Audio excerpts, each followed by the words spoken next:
Hey everybody, welcome to a Tuesday edition of Box Seat. I'm your host Frank Holder here with comedians known as Talent and Fig. And if you guys know how we do, we usually get down with these comics who've been in the comedy game for a long time. They've been comedy films, film festivals, commercials, TV shows, traveled the world, everything, all that and then some. These guys have done it. And now Rodney Perry also joins the show too. These guys have been in the comedy game. They got Rodney Perry's new hat too. So let's jump in and get ready to get the show underway, man. The first thing is I got to get ready to get underway. The COVID report, I'm going to jump out of this real fast because we got a lot of stuff to talk about. The COVID report, Sergio Ramos in the Major League Soccer of Real Madrid, the team Real Madrid, he tested positive this morning for COVID, so he's going to be expected to miss a lot of games. But the big thing that we got to talk about is that everybody's seeing all over the news. Of course, you know, the issues jumped off yesterday with the Dante Wright shooting. He got shot and killed by Kim Porter, a 26-year veteran in the police force in Minnesota. She said that she thought she was pulling out a stun gun, and she's 26 years in the force. Now, I'm going to start with you, Talent. I'm going to throw this out there. I've been in the military. I've held a stun gun. I've held a real gun.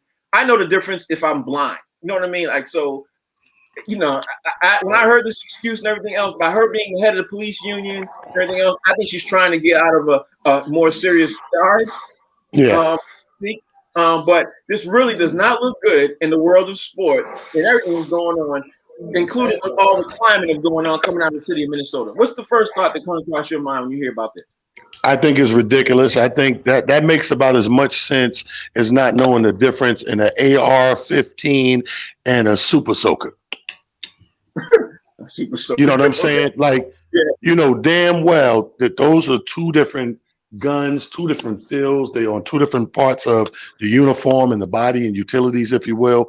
And I just think that in the case of many times, which we won't ever hear them say out loud, is they panicked on the job, in the line of whatever the situation is. You panic.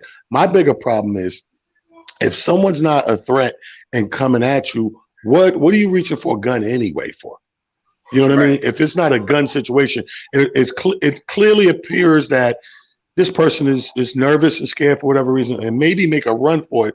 Where in the rule book, does making a run for it now warrants me pulling out my service weapon and shooting you anyway? These cops have gotten out of control and lazy beyond repair and recognition. Like, I remember back in the day, how many cop shows and movies we see with the police chase on foot? Right. 2021, ain't nobody, no, it don't happen no more. Ain't nobody chasing, everybody reaching for guns. I don't like it. Right. It should be said to be noted that her stun gun was on her left hip. Now, she doesn't know her left from her right. She shouldn't even be working anyway. But Fig, what's your thoughts? You know, before we even get to that part, man, the fact that they pulled this young man over, the reason, to my understanding, is because he had one of those air fresheners, the one that's shaped like a tree, hanging from his rear view mirror. And I guess now that's not allowed or some kind of violation or whatever. I've seen all kind of things hang from a rear view mirror. Baby shoes, let me just, like, you name it. Now you can't hang nothing from your rear view mirror. So that's the reason by pulling over this young black man. And to me, it screams of profiling. Then after a while, they realized that he had some kind of warrant because he was supposed to show up in court. Then it comes out that, well, it was a Zoom case, and they sent the Zoom to the wrong address. So that's why he didn't appear, because you sent the Zoom for his case to the wrong address. Now this young man ends up dead because a 26-year veteran of the police department doesn't know the difference between a stun gun and a real gun. Like, look, man, it's just so stupid and unbelievable. It's like the lie. It's not even believable. A third grader could come up with a better lie than that. It just doesn't make sense. Look, enough is enough, man. It's just too much. It's too much. Rodney Perry, what's your thoughts on all the facts that you hear as you hear it now? And you know, we're hearing more and more every day. You know, what's your thoughts? I mean, this stuff is getting so unbearable, man. And I fear that it's going to have to be some sort of war for this stuff to stop. And to be honest, I don't know if we're prepared for it. It's sad. I mean, Talon spoke to it. Your taser ain't even on the same side. You don't keep it in your gun play on your right hip, your taser be on the left. Like, how do you make that mistake? And how, when you feel it, or did you put your taser up? Was you trying to shoot him and you tried to what? I mean, I don't know how to make sense of this, man. It just don't make no sense. And again, you know, I think we said something about maybe that's why Kyrie set the game out. But yeah, I mean, protesting is over as far as I'm concerned. Listen, Kyrie probably had made his mind up, you know, before everything, you know, Major League Baseball, all the other sports had made their mind up, and he already, you know, found out he wasn't going to. Which changed the whole argument we had about the N-word yesterday. It changed. It changed it escalates the whole thing. But you know what my solution would be to everything? I'm going to throw this to you, Talon, see what you think. My solution with this whole thing to be is if there's ever a killing by a cop, police officer, to a person who they pull over, they suspend your pension until the trial held up. They suspend your pension. You're not paid while the whole thing's investigated. And then if you're found to be guilty at a lower charge or guilty in any charge, you lose your whole pension. I think in order for us to see some kind of difference in anything else, the police have to know their pension is in jeopardy before they even think about pulling somebody over for some kind of crazy. I mean, other than that, right? Rodney Perry's right. I mean, maybe we go to war or something, but I wouldn't do that.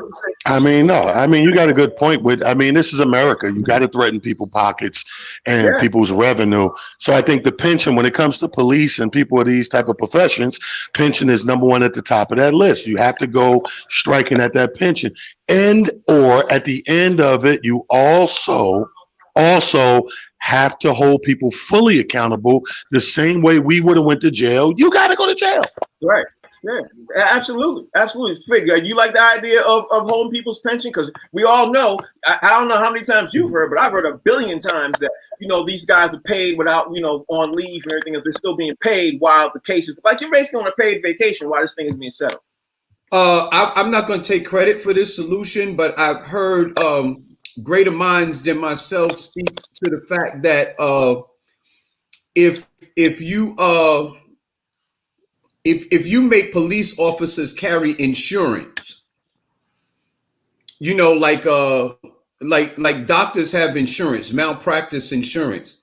If you make them carry insurance, and in order for them to keep their job, they have to have insurance, then you could attach their insurance if they did anything like this. You could sue their insurance, and the insurance would have to pay for it. After so many incidents, if they don't have their insurance, then they have to then they're not allowed to keep their job. Like if nobody will insure you, you can't keep your job. And for the larger lawsuits, when the family sues them, then the family sues the entire police department, and it comes out of the police pension fund.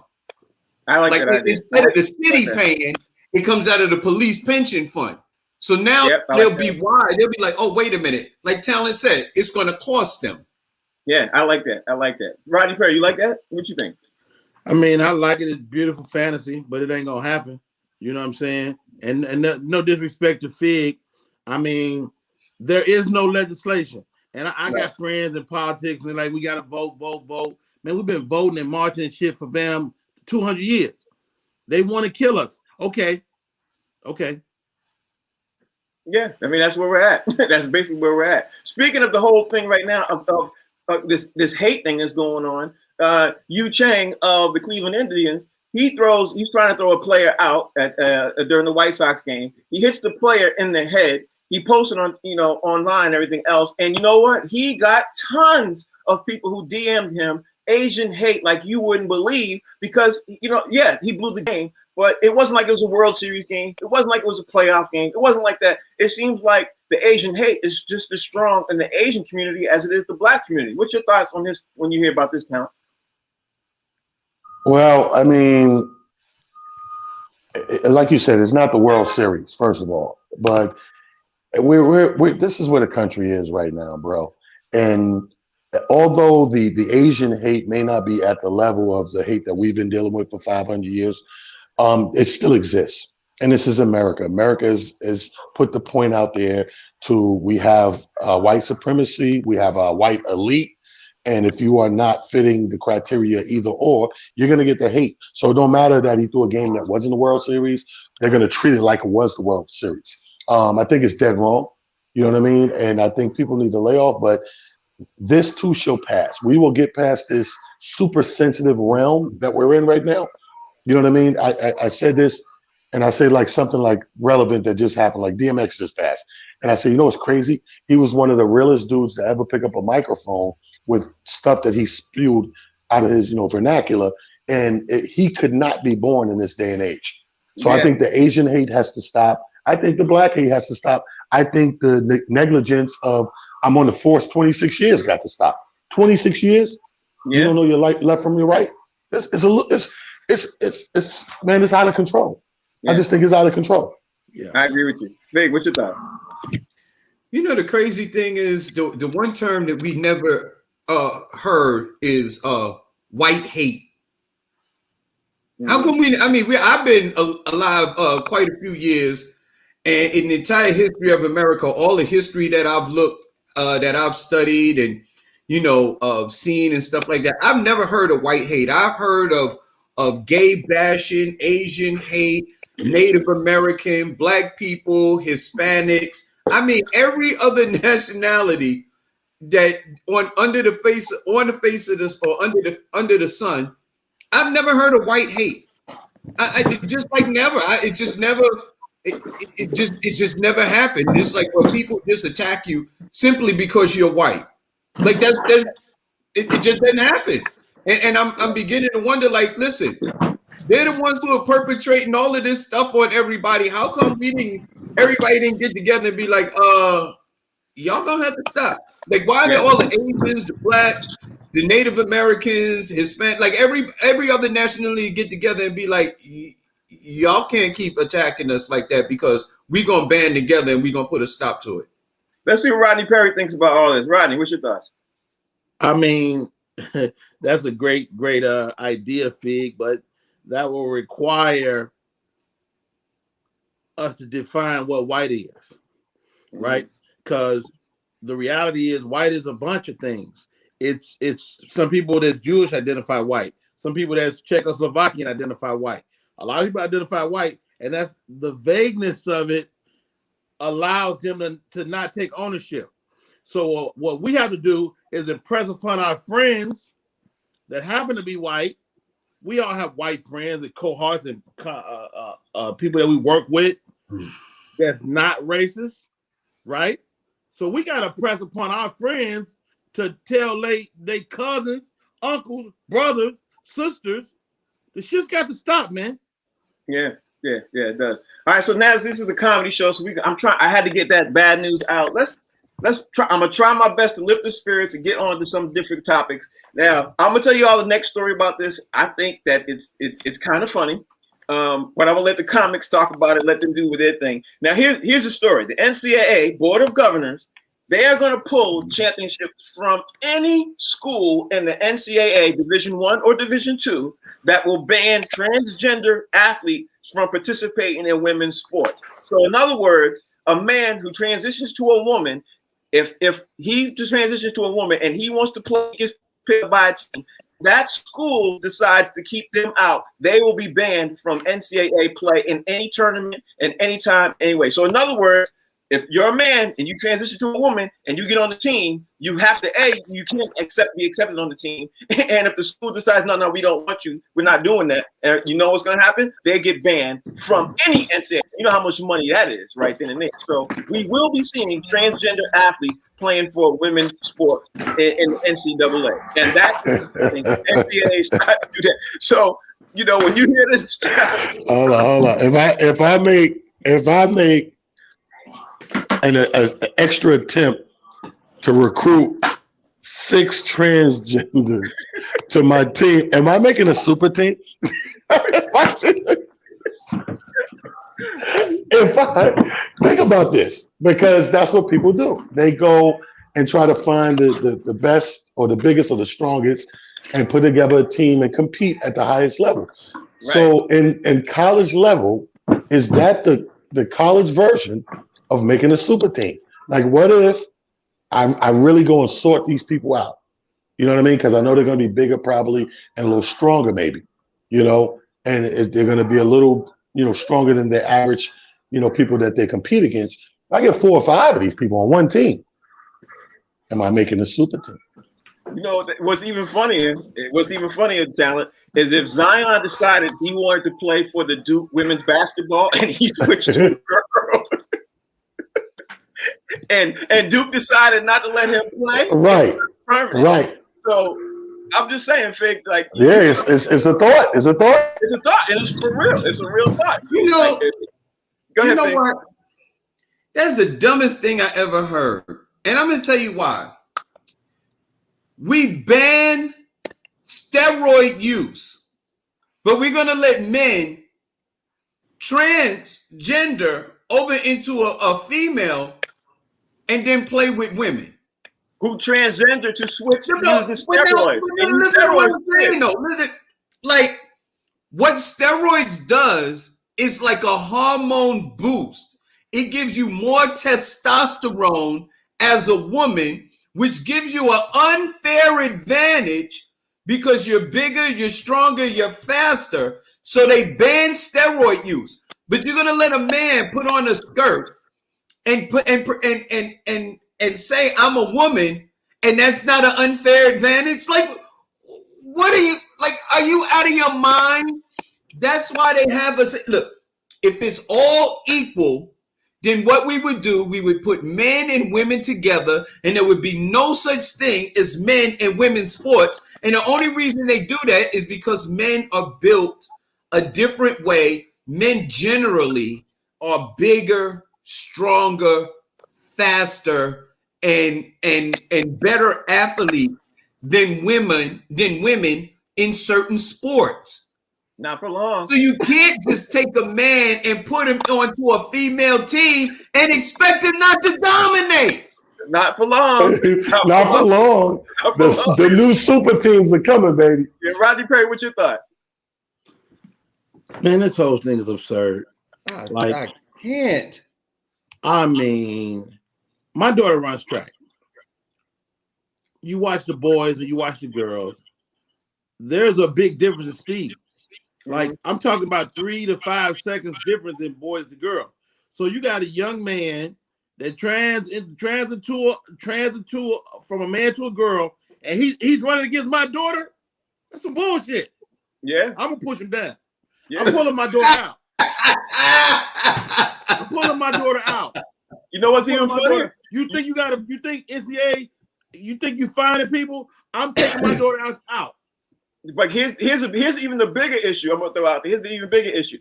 When we poll for the Olympics, when we get people from the Olympics, we get people who win. If a man as a woman wins, and now you can literally have a transgender on your Olympics team. You know what I mean? Literally, because now he's obviously operating as a woman. He's in the woman side of thing.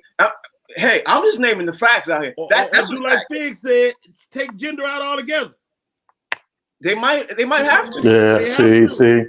This is that thing. Trans cannot compete with just women. Right. So we take gender out. If everybody runs, who runs? Let me tell you something. Nothing else. This is when you open up a can, and that can fully opens, man. You got to be prepared for everything because the people on that other side of the gate is preparing for everything. It's 2021, bro. You can't even go buy a Trans Am. Did you know that? They don't even make the Pontiac Trans Am ain't even out no more. Yeah. Hey, Charlie, the bird is on the hood of the car like this.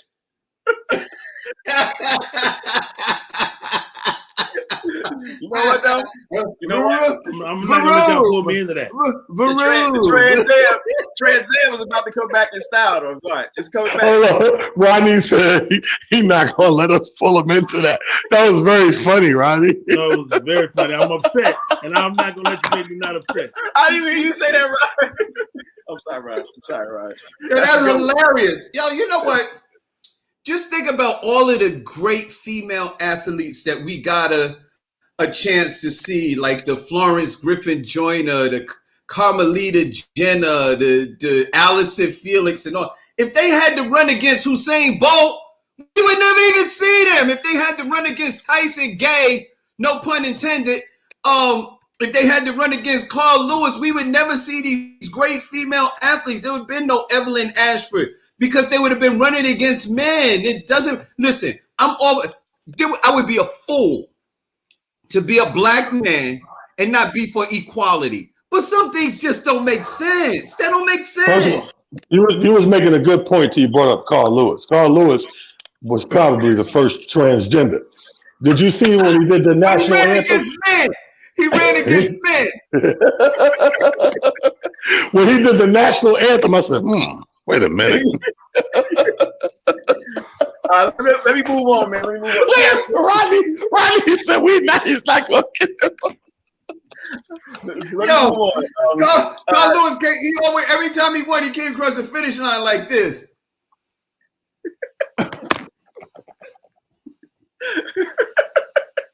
Let me move on. In other news, Julian Edelman retired, and then after he retired from the Patriots yesterday, big talk was literally, the people going back and forth, especially on Boston radio, and I think even New York radio, because I was flipping back and forth. They said that he is not Hall of Fame material and everything else. So, Talon, I'm gonna ask you: should Julian Edelman be Hall of Fame bound? What's your thoughts? Wow, that's a tough one. I get the argument against, but I would stand on the side of pro because, and I'm gonna say this: if you are a part of historic, iconic teams and you contribute on a consistent basis, that makes you eligible to be in the Hall of Fame. But I get the argument against because the Hall of Fame, you have a lot of people who look at it like individual statisticians, and what have you done, just you at that position at that time. But to me, I think that if you're part of a historical movement of a team and rosters, you get a leg up on other people as far as the Hall of Fame goes. So I'm pro, but I understand the against. Now we all know I'm a Patriots fan, and I'm gonna say this: he won a Super Bowl MVP, and he's only in playoff yards, receptions, and everything else. The only person beating him is Jerry Rice. So I think he should be in the Hall of Fame. But there are other players who should be before him. But he does have his stats up there for Super Bowl MVP. Fig, what you think? Should he be in the Hall of Fame? The funny thing is that so many people talk about what Tom Brady was able to do with lesser talent. He didn't have like the greatest receivers. The best receiver, arguably, that they said that he had was Randy Moss. But then you take a dude like Julian Edelman, who, I mean, this kid balled out, man. I hated that dude, man. He was just like, he was undersized. He was quick. He had the heart of a lion. He would go across the middle. He made some great catches, man. And he was the reason that the Patriots won some of the games and championships that they won. Julian Edelman balled out, man. To say that this kid is not Hall of Fame bound, to me, it's just ridiculous. I would say this: if Julian Edelman was black, there'd be no way in hell that they would be talking the same way. He would automatically be in the Hall of Fame. Like, he just balled out. I think because he's a small white guy. Maybe this is reverse hate or patriot hate, but to me, he's just that dude. He just was. I don't think it's a color thing with him. I do think it's patriot hate. But before I throw it to you, Rodney, I'm gonna just say this: if Julian Edelman is not on the Patriots team when they play against the Kansas City Chiefs in the AFC Championship that year, they don't win. If he's not on the team that played in 2 or 3 of those Super Bowls, they don't win. So, Rodney Perry, what you think? You think Julian Edelman should be in the Hall of Fame? I mean, the guy's good. I mean, he's got the stats. I'm looking at his stats. He's got the stats. He's got the Super Bowl. Like, I can't see a reason that and he's white. How about that? So your thought is yeah. Oh, okay. So, okay. I mean, he's literally a white male in a sport dominated. He's 5'10" for God's sake, 198 pounds. If you can exist in the league as long as he did and get ring and be white, small and slow, you deserve to be in the Everybody 5'10" is upset right now. He's 5'10" for God's sakes. I mean, he's not an athletic specimen. No, I got you. But it's funny. He still managed to now was it Tom Brady? Maybe, but he became Tom Brady's safety blanket. Yeah. You know? Yeah, he did. He put himself in harm's way every night. Yes, he deserved to be in the Yeah, man. How many times he got his bell rung too, man? How many he must have about 5 or 6 concussions throughout his career, if not more, man. Julian Edelman probably hates Tom Brady all the time. That's Hall of Fame, man. You ask me, that's Hall of Fame. Don't forget, here's the big part. Don't forget, when he got to the NFL, he's transitioned from a quarterback to a wide receiver. You know what I mean? So that's keep this in mind. Keep this in mind. Keep this in mind. He has retired. He just don't know he retired yet. His last concussion, he don't know. He still don't know he retired. He's watching this show right now like, oh, I retired? When did I say that? That concussion, them concussions linger, brother. Yeah, Yo, Charlie, not only that, he's watching the show in a high chair with a bib on. Because he's 5'10". All right. He was about to go to the trans league till they find they're gonna be playing with the guys. All right, let me talk to you guys about this. Speaking of the NFL, let me talk to you guys about this. Britt Reid, Coach Reid's son, who's also an assistant coach or was assistant coach in Kansas City Chiefs. He got charged yesterday for a DWI. He's looking at least 1 year in jail and up to 5 years in jail. So, Chandler, I'm gonna start out with you and ask you: do you think it was an accident? He did have a little bit of alcohol on his breath. Should he go to jail for the accident, or should he get a slap on the wrist? What's your thoughts about that? He has to go to jail.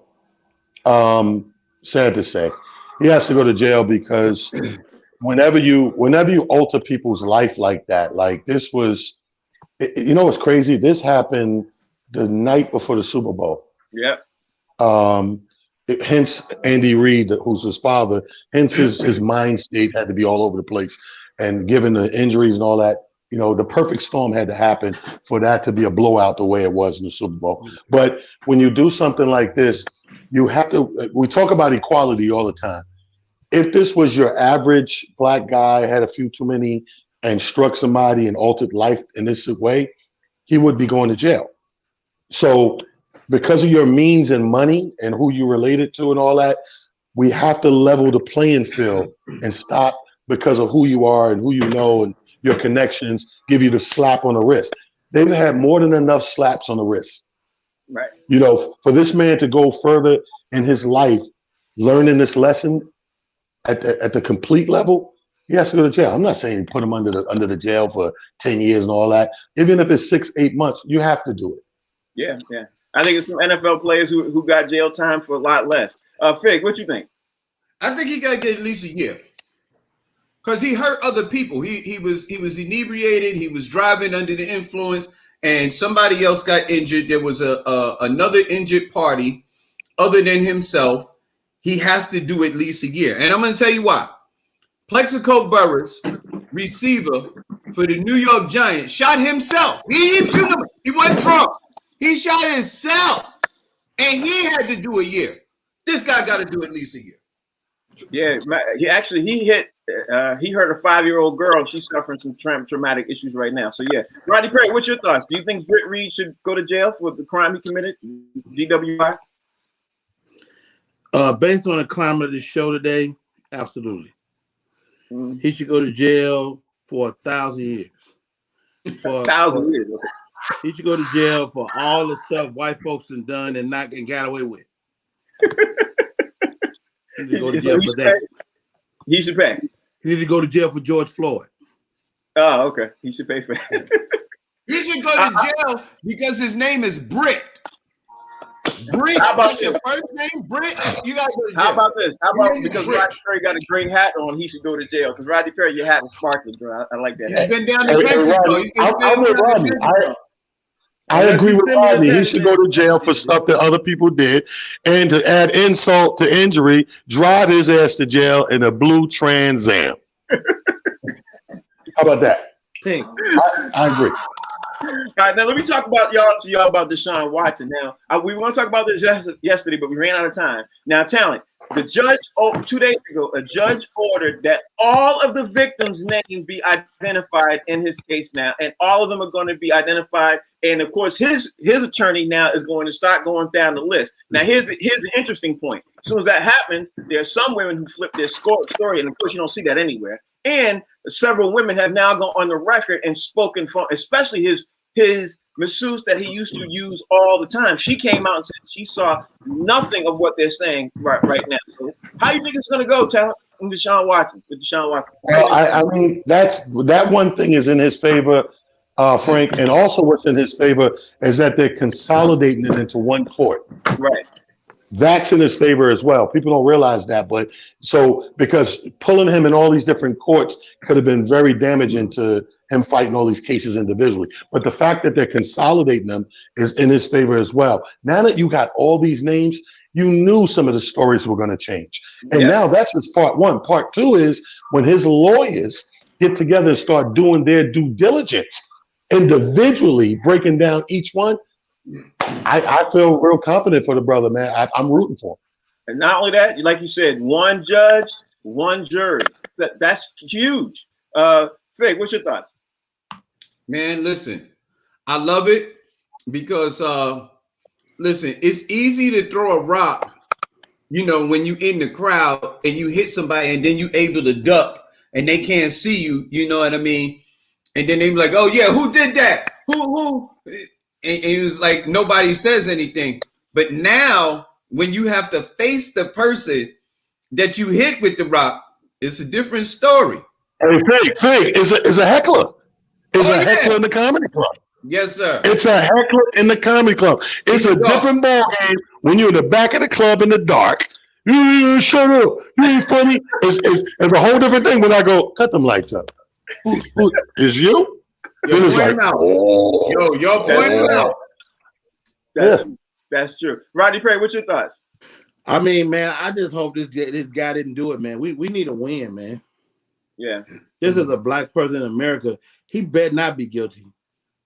Bro, I don't think he is. But, like we've been saying, the faces are going to change, the names are going to change, and the stories are going to change. I promise you that, because we got one person who came forward and said he didn't do that, never did that, and that's his main masseuse. And then a couple other people are going to start coming forward and, speak up for the brother. That's just how it's going to be. I'm with Rodney. I hope he didn't do it, bro, because I'm with Rodney. First of all, we do need a win. And more importantly, I would hate for that to be my last massage. Right. Because if he's guilty, I'm not getting any more. If they tell you I asked for happy ending, you rest assured I did. Hey, let me just tell you this. How many women is it? It's 20. That's a lot of $40. You know what I mean? So a lot of times women come out against guys that don't tip them or don't get a call back. You know what I mean? It's like in acting. You go for an audition and you don't get a call back. Now you disgruntled. Oh, they ain't like me. So and so and so and so. Now they get to press charges against you because you ain't get that call back. I bet a lot of those women only got to see Deshaun one time. All right, let me ask you all this, my New York people. Let me ask you all this, because I've been hearing a lot on Boston radio about this, and I'm gonna start with you, Talent, with this one. Do you think the Jets are gonna regret trading Sam Darnold and then be happy with Zach Wilson? Because at the end of the day, they are destroying Zach Wilson up here in Boston radio. I don't know what's going on in New York or anywhere else on a national level, but they destroying him. So you think the Jets are going to regret trading Sam Darnold? Well, I said that even without regards to Zach Wilson. I said that in general. We've been saying that before it became a reality, and there was a speculation that if they was to get rid of this promising young quarterback, which has been a long time since we had a promising young quarterback, emphasis on young quarterback. And as soon as they were talking about it, the innuendos and the rumors, I said, they're going to regret this. And yes, I do believe they're going to regret it. What they're going to have to do is all that progress they made to transform in the New York Jets is going to go back to the old Jets. Only thing you can do to stop the bleeding and put a Band-Aid on this is superfy your defense and become that defensive stoppage team, because you just gave away your offense. Yeah. Greg, what you think? I think you lose, like what Talon said. I think with this kid, you could end up losing the rest of your team because, look, the guys in the locker room know better than anybody else who's who. You know what I mean? And they're going to know that if this kid is the real deal, they're going to know. They know who they got in Sam Darnold. They know this kid took licks. He took a lot of hits. He got up. He kept fighting. He was in the war. You know what I mean? That football is a different breed. Now they got this kid from Brigham Young. Who is the level of talent that this kid went up against that they got him over all of these other quarterbacks, including the one that you already had on your squad? He better be the next Tom Brady, Patrick Mahomes. You know what I mean? He better be somebody, because if he ain't, he's in a lot of trouble, especially in New York. Because New York, man, let me tell you, this is the biggest media market in America, and they are ruthless if you are not good. Yeah, at the end of the day, it's up to Jets management and the Jets ownership to pick the right dude. I don't think they should pick him over Justin Fields. But Rodney Perry, what do you think? Do you think Zach Wilson will be the replacement? And do you think they're going to regret trading Sam Darnold? Because for me, for the record, I think they're going to regret that in a huge way. What you think? I mean, I like Sam Darnold. He's a serviceable guy, but I mean, it's nothing to say he's going to be a superstar, and nothing to say that whoever they bring in going to be a superstar. You take a shot and rebuild it from scratch, and I think that's the shot they decided to take, and really steer the team in another direction. And so I think I disagree with Talented Fig on the fact that this is a big move. Sometimes you got to make big drastic moves if you want big drastic results. You know what, Roddy? I think you're right. But at the end of the day, the Jets already had a quarterback. They should have drafted with that high pick. They should probably have drafted somebody on the defense because their defense was horrible. But now they got a defensive coach. You know what? It's nothing in stone. They still might. We don't know. We're all still speculating. They still might. You know what I mean? They can fill the defense over free agent. Here's the thing, Frank. Go ahead, Rodney. No, I said they might take a shot and fill the defense up with free agents. That's true too. What are you gonna say, Fig? I mean, they got to take a quarterback now because they don't have one. No, I know that. But quarterback. You got rid of your quarterback. You got to take a quarterback. No, I know. I understand that. What I was saying was they should have kept their quarterback because they knew what they had in the draft. We all know when you go in the draft, you don't know what you really have. You just don't. It's a shot in the dark. I mean, look at all the teams. If you all remember this, I'm gonna ask you all this. Do you remember the year Ryan Leaf was drafted? They were comparing him to the greatest QBs to ever play the game when he came out. To ever play the game. That dude was one of the biggest busts in the NFL history. Again, you don't know what you're going to get until the guy really walks on the field. You just don't know. Now let's move on to the conversation, man. Jamal Murray got hurt last night, Talent. He got hurt badly. And the worst part about this was he got hurt in like the last couple of minutes of the game. Now, being that he got hurt, I think I know what you're going to say. But what's the Denver's outlook now? Even though they got Aaron Gordon and everything else, I thought they were going to make a great run. But now, with him being out, what do you think Denver's outlook looks like right now? Okay. Yeah. No, well, I think it changes, but not in the way that most people think. I think people look at it from a top to bottom change. I don't see that. I think realistically it changes from more teamwork because they already played that teamwork style. So I think now they're forced to dig deeper into the teamwork pocket. You're going to see a lot more teamwork if that's even capable from Denver. They're not going to go out like a light bulb. Right. Okay. All right. That's your thought. Fig, what's your thought?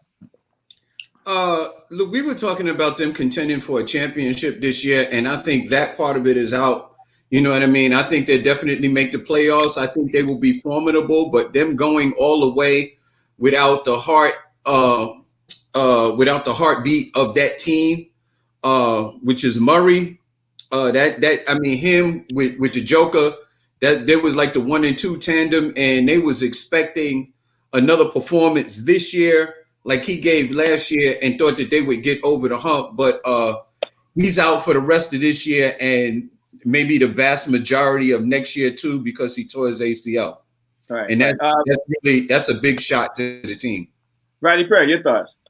Hey man, the kid came in and took the league by storm last year when the Clippers fell apart, and I think without him, that team is a shell of itself. So yeah, sorry, Denver, but get on out of here, go home.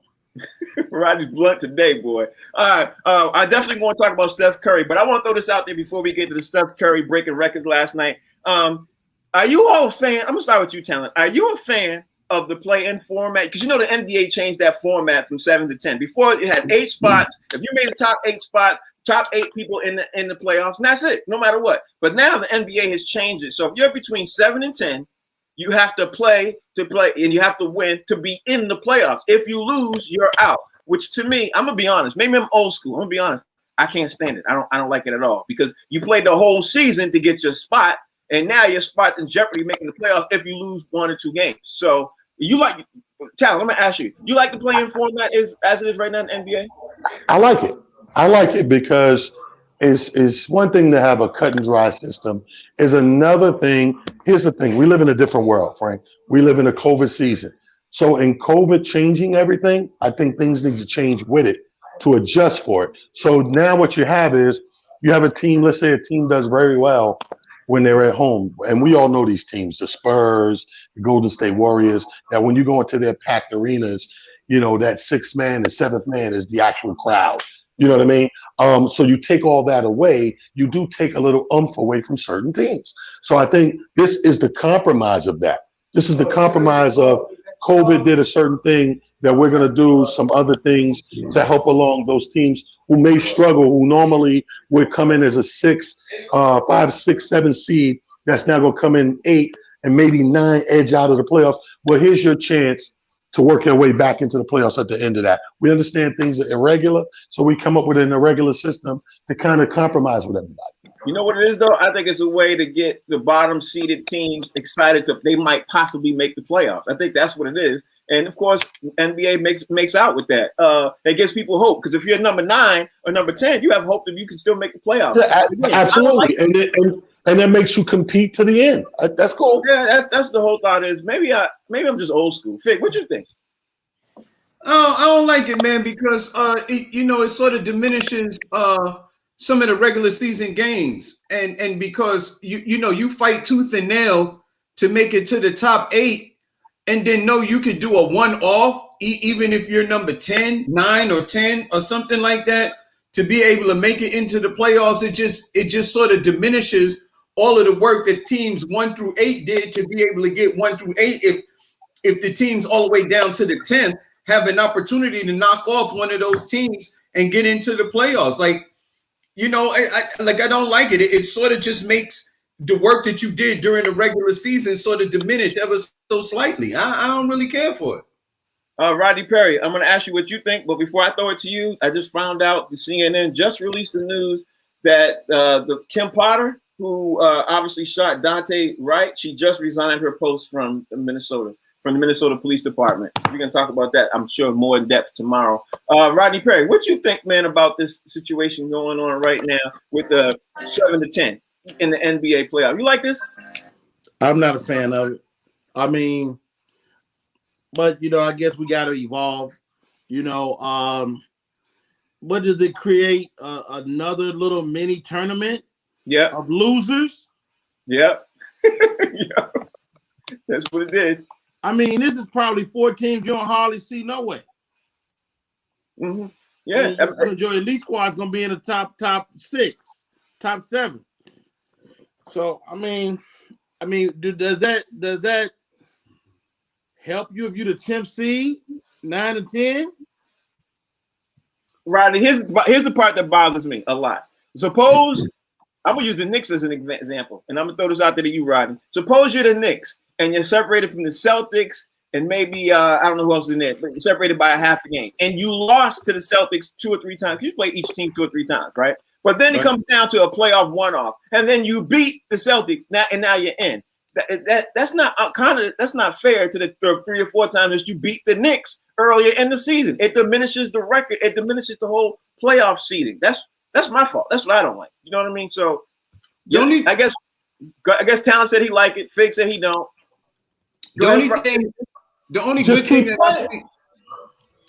that I see about it that could be good is that the teams that are all the way 7 through 10, you get their fans engaged. So instead of having 8 teams full of fans, you get an additional 2 teams fandom to be interested in the playoffs, and which means money. It means more advertising dollars. So I could see from the NBA's position, you know what I mean, how they would like it. But it just is what it is. You fight hard to get to 1 through 8 so you can make the playoff. And the Nets, let's talk about them because y'all. What are you gonna say? What are you gonna say, Ryan? I'm looking at the seating now. As it stands now, it'll be Boston, Knicks, Pacers, Bulls. So I'm saying, so it'll go Boston, Bulls, Pacers, Knicks. Yeah. That's what would happen. Yeah, that's what would happen. And then, like you say, if you Boston, you battle, you Knicks, and you get the AC, you pissed. Yeah, but it just takes off of what you play for the whole year. I don't know. Maybe it's just me. I don't like it. But all right, let me move on. The seeding still affects you, but only after you play this game. Right, but my point is, I'm gonna use the Knicks as an example because the Knicks haven't been in the playoffs in a while. Let's say they fight and they land at 8th seed, right? Let's say they fight, they land at 8th seed. Now they have to play another series of games to make it in the playoffs when they struggled but played brilliantly all year. Or is it one game? No, it's a 1 game off. You in, you win, you in. You win, you in, and then you're playing off against the last 4 teams because you might be separated or might have a tie record. Right. It's not fair. What Fig said makes sense. You added more fans to the mix in the postseason. Yeah, but again, it's just not fair to like a team again like the Knicks because they fight. We ain't seen the Knicks. I'm not even a Knicks fan, but I would like to see the Knicks in the playoffs. You know what I mean? I like to see because they scrappy. They're the type of team because of the 8th seed. They're the type of team who could knock off. I know it'd be incredible if they did, but they're the type of team who would face off against the 1 seed, which would be Brooklyn or the Sixers, and could beat them, and that would be exciting to basketball. Well, maybe that's why they put it in place because nobody wants to see the Knicks win. Good point. Well, listen, whether you want to see us win or you don't want to see us win, we're winning. And the same way that you guys jumped on us yesterday, talking about how the Lakers beat the Nets, what happened to them last night? Who did they play last night? Mr. Rodney, I like the Lakers, Perry. Rodney, you want to tell them stop yelling now and we can move on with the show? No, I enjoy it. No, you enjoyed the Knicks kicking the Lakers out of New York City. You told them to take a flight back to the West Coast because we don't play like that on the East. All right, let's jump back into the show. Talent, I'm going to ask you this, man. Joel Embiid last night. Joel Embiid put up some nice numbers and everything else. He's doing work right now. And, of course, the sports reporters, they have their own board and everything else. They're literally saying that he is the unequivalent MVP for the season. Joel Embiid, unequivalent. So I'm going to ask you, Talent, what's your thought right now of Joel Embiid being the MVP of the year this year for the Sixers? What do you think? I don't think it's unequivalent. I think it's an argument still out there for a couple of people, but he's did his thing. He's surprised me with a good season. I'll tell you that. Well, not a good season, a consistently good season. So that's the only thing that's been missing from Embiid is consistency. Because you can get the Tuesday night Embiid is bananas. You could compare him to Kareem and Wilt, and then the Thursday Embiid, Ralph Sampson, Brad Dowry. Kwame Brown. So all we have to do is see a full, consistent season from the man. Kudos, he did it. I don't think it's unequivocally. I think that you got your Damian Lillards and guys out there that are putting up numbers as well. All right, Fig, what do you think? I'm giving it to Julius Randle because without Julius Randle, the Knicks would not be doing good. He made it to the All-Star team. He hasn't been out as much as Joel Embiid. Joel Embiid has missed games. LeBron James has missed games. James Harden has missed games. Anthony Davis has missed games. I mean, look, the thing is about the one consistency about the MVP is you can't miss half the damn season and still be the MVP. Joel Embiid has missed too many games. Now, I like him when he plays. I really do. That's a great argument. That's a great argument. You know what? Y'all, I'm gonna come back to this in a second. Rodney, what you think? And before I jump in, I mean, I heard that argument on Sports Talk, but Embiid has got enough games. I mean, he hasn't missed as many as the other people that would be against him. So he's got enough games. His season he's turning in is still better than the Dame Lillards of the world. So I mean, you know, all those guys smarter than us are saying Embiid. So who am I to go against those guys? But you know what? Here's the funny thing is, if you play one game, right? This is the crazy part. If you play one game for the whole year and your team ends up being the best team in the league, but in that one game you score 40 points, you got 20 rebounds, you make 15 assists, should you be the MVP? You know what I'm saying? Like, that's ridiculous. So I understand that point. But to supersede all of this, I'm going to throw this out to you, Rodney. Haven't we had this conversation before about people who are going to be MVP considered have to be on winning teams? Have we had? I think I argued with you the most about this. So I'm going to ask you, Rodney. It's definitely a great look if you're a winner. You're not going to have a losing record, but you may not win your division. You may not win you may not even win the championship, but that it's a regular season record. Yeah, it is. But like Talent was arguing with me also about, he was like, you can't be on an MVP. Was it Talent or Fig? I don't remember which one, but one of you guys. Yeah, both are. At the time, I was like, listen, Michael Jordan was on some lousy teams, but he was obviously the best player in the league. He should have been MVP, but he wasn't even considered because the Bulls weren't even making the playoffs at the time. You know what I mean? But he was leading the league in scoring, leading the leagues in steals, leading the leagues in, in assists. He was just doing so much work. So, I don't know. Talent, you want to go in on this conversation? What you think? Yeah, I think it's not. I'm with Fig. Fig has a great argument. When we pull up the numbers and we pull up the teams, these other people that we're arguing about, they're not on losing teams.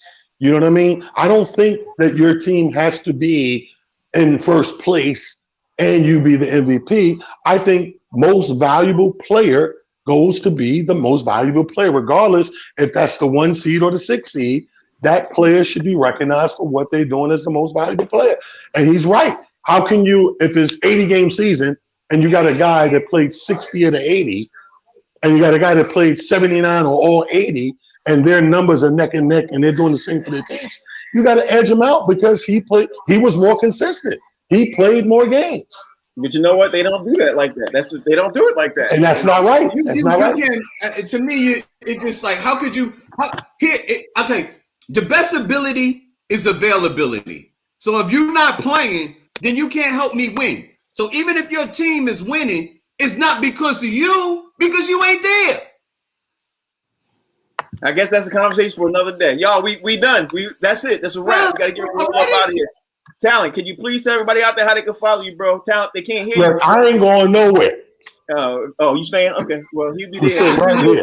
He'll be here when the lights go out. Talent will still be in the room. There you go. With the same argument. I'm waiting on Julius Randle to show up. That's right. You can follow me, y'all, tonight. Check the brother out. It's just comedy on Twitter. Talent the Comedian on Instagram. King Talent Harris on Facebook. I got you covered. All right. And Rodney Perry, you on the show tomorrow? Because I know you're traveling tomorrow. You on the show tomorrow? I am traveling tomorrow. I should be stationary by showtime, trying to make sure that happens, but I may not be able to make it. So okay. We'll see. I'll probably check in. If not Wednesday, definitely Thursday. Okay, tell everybody out there they can follow you, bro. I'm easy to find. RodneyPerry.com is the website. Rodney Perry Live on all social media. All right, Fig. At Comedian Fig, all social media platforms. And Monday through Friday, 1 to 2 p.m. I'm on the box seats. This is the best damn sports show on TV. You can ask your mama. And as soon as the show's over, I'm going to watch a replay of the Knicks beat up on the Lakers by 15 points. Okay. I mean, that's what you should do because y'all never win. Never say never. We got a winning record.